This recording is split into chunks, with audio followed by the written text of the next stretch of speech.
श्री स्वामी समर्थ सगळ्यांना. मी वैष्णवी. माझ्या चॅनलमध्ये आज खरंच तुमचे मनापासून स्वागत आहे. तुमचा आजचा दिवस खरंच शुभ जावो ही मी स्वामीच्यांनी प्रार्थना करते आणि व्हिडिओला सुरुवात करते.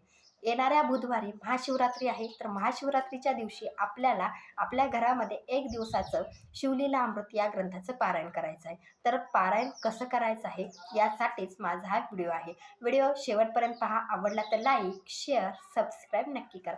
चला मग व्हिडिओला सुरुवात करूया. महाशिवरात्री हा दिवस आपल्या भगवान शंकरांना समर्पित आहे. या दिवशी आपल्या भगवान शंकरांची जास्तीत जास्त सेवा आपल्याला करायची आहे. त्याचबरोबर जवळपास जर शिव मंदिर असेल तर शिव मंदिरामध्ये आपल्याला जायचं आहे. जात असताना भगवान शंकरांना ज्या प्रिय वस्तू आहेत त्या अर्पण करायच्यात. बेलपान सगळ्यांनाच माहिती आहे, तर बेलपत्र आपल्याला भगवान शंकरांना अर्पण करायचं आहे. त्याचबरोबर शमीपत्रसुद्धा अर्पण करायचं आहे. आणि महत्त्वाची गोष्ट पाणी म्हणजे जल. एक तांब्या आपल्याला पाणीसुद्धा म्हणजे जल आपल्या भगवान शंकराच्या पिंडीवर अर्पण करायचं आहे. या खूप महत्त्वाच्या गोष्टी आहेत. या गोष्टी तुम्ही नक्की महाशिवरात्रीच्या दिवशी करू शकता. सगळ्यात महत्त्वाची गोष्ट, कितीही अडचण असेल तरीसुद्धा जवळच्या शिव मंदिरामध्ये तुम्हाला जायचं आहे. आपण प्रत्येक दिवशी तर जाऊ शकत नाही, प्रत्येक सोमवारी आपण जाऊ शकत नाहीत, पण महाशिवरात्री हा दिवस खूप महत्त्वाचा आहे. या दिवशी आपल्याला जेवढी जमेल तेवढी भगवान शंकराची सेवा करायची आहे. मंदिरात तर नक्की तुम्ही जावा, हे खूप महत्त्वाचं आहे. ते झाल्यानंतर प्रश्न असा आहे की शिवलीला अमृत या ग्रंथाचं पारायण घरामध्ये कसं करावं. खूप जणांनी 7 दिवसाचं पारायण केलं असेल, पण ज्यांची मासिक धर्म आला असेल किंवा सुतक पडलं असेल, काहीतरी अडचण अशी आली ज्यामुळे तुम्हाला 7 दिवसाचं पारायण करायला मिळालं नाही, त्यांनी 1 दिवसाचं पारायण म्हणजेच महाशिवरात्रीच्या दिवशी करू शकता. तर ते कधी करायचं आहे, हे खूप जणांना मोठा प्रश्न आहे. तर तुम्ही महाशिवरात्रीच्या दिवशी संध्याकाळच्या वेळी म्हणजे पहाटेच्या वेळी म्हणजे तुम्ही 3च्या नंतर पारायणाला बसू शकता. 3 वाजले तुम्ही ज्यावेळेस आपला बुधवार सुरू होतो 12च्या नंतर, त्याच्यानंतर कधीही तुम्ही पारायणाला पारायण करू शकता शिवलीला अमृत या ग्रंथाचं. म्हणजे आधी देवपूजा असेल, नंतर भगवान शंकराची पिंड असेल, त्याच्यावर अभिषेक असेल, सेवा असतील, ह्या सेवा करायच्या नंतर एक माळ आपल्याला जप करायचा आहे. पुरुष करत असतील तर ओम नमः शिवाय, स्त्री जर पूजा करत असेल किंवा जप करत असेल तर नमः शिवाय असं म्हणत म्हणत आपल्याला एक माळ जप करायचा आहे.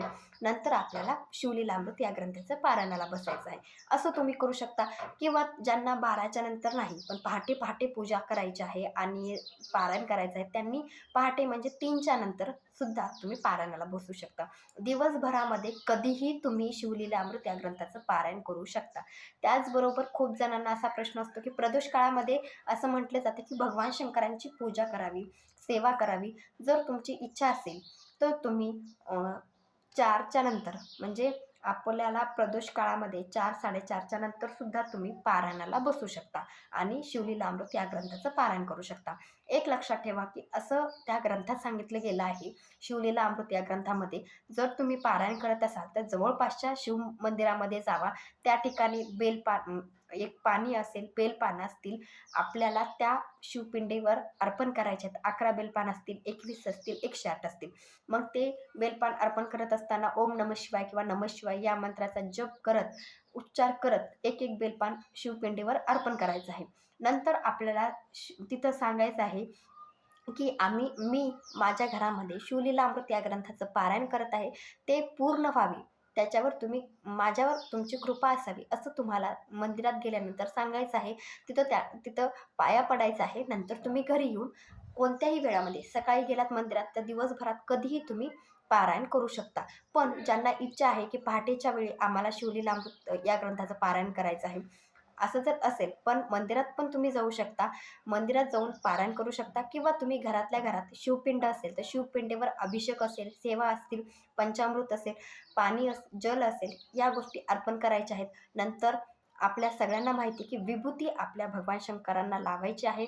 आणि नंतर तुम्ही त्या ठिकाणी म्हणजे घरामध्ये संकल्प करायचा आहे का कोणत्या कारणास्तव तुम्ही शिवलीला अमृत या ग्रंथाचं पारायण करत आहात ते तुम्हाला सांगायचं आहे आणि तुम्हाला पारायणाला बसायचं आहे.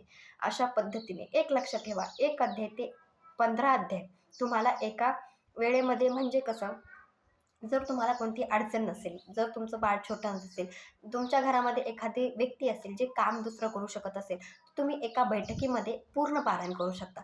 पण तुमच्या घरामध्ये छोटं बाळ आहे किंवा तुमच्याशिवाय दुसरं काम जर होत नसेल घरामधलं, तर तुम्हाला उठल्याशिवाय पर्याय नाही आहे. तुम्ही 7 अध्याय झाल्यानंतर एखाद्या वेळेस उठून जे काम आहे ते करू शकता. नंतर डबल एक माळ जप करायचा, ओम नमः शिवाय म्हणजे एक माळ जप करायचा आणि डबल ते जे राहिलेले अध्याय ते पूर्ण करून घ्यायचे.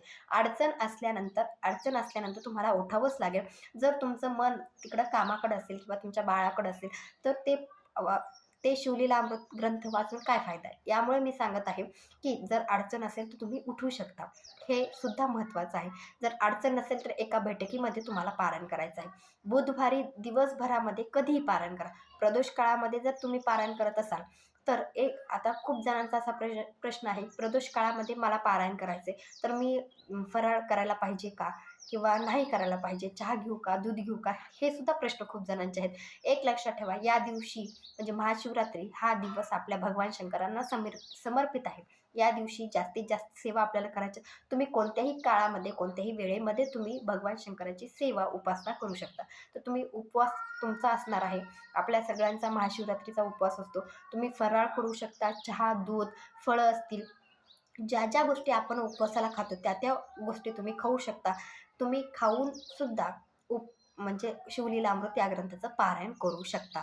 तुम्ही प्रदोष काळामध्ये करा किंवा सकाळी पहाटे करा. दिवसभरामध्ये जे वेळ मिळेल त्या वेळेमध्ये तुम्हाला पारायण करायचं आहे.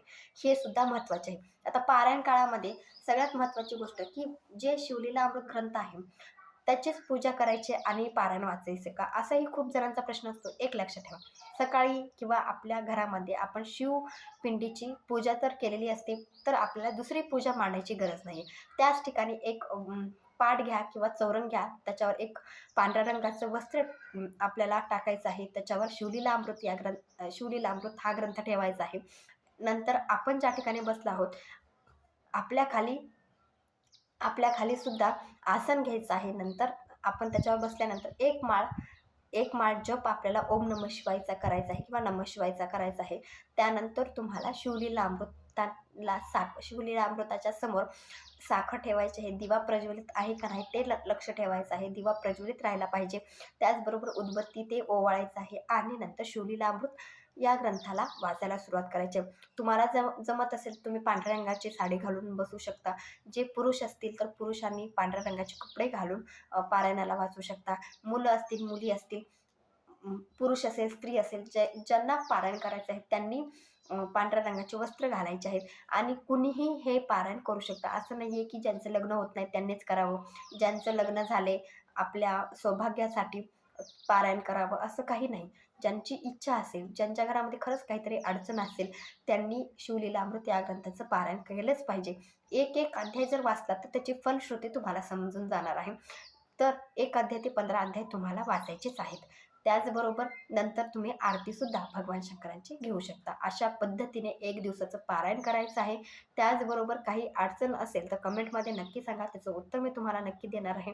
पण भगवान शंकराच्या मंदिरात जायला विसरू नका. हे खूपदा सांगत आहे. महाशिवरात्रीच्या दिवशी नक्की जाऊ शकता आणि जास्तीत जास्त भगवान शंकरांना आवडणाऱ्या वस्तू आपल्याला अर्पण करायच्यात. माझा हा व्हिडिओ आवडला असेल, लाईक, शेअर, सबस्क्राईब नक्की करा. भेटूया नंतरच्या व्हिडिओमध्ये. श्री स्वामी समर्थ. श्री गुरुदेव दत्त.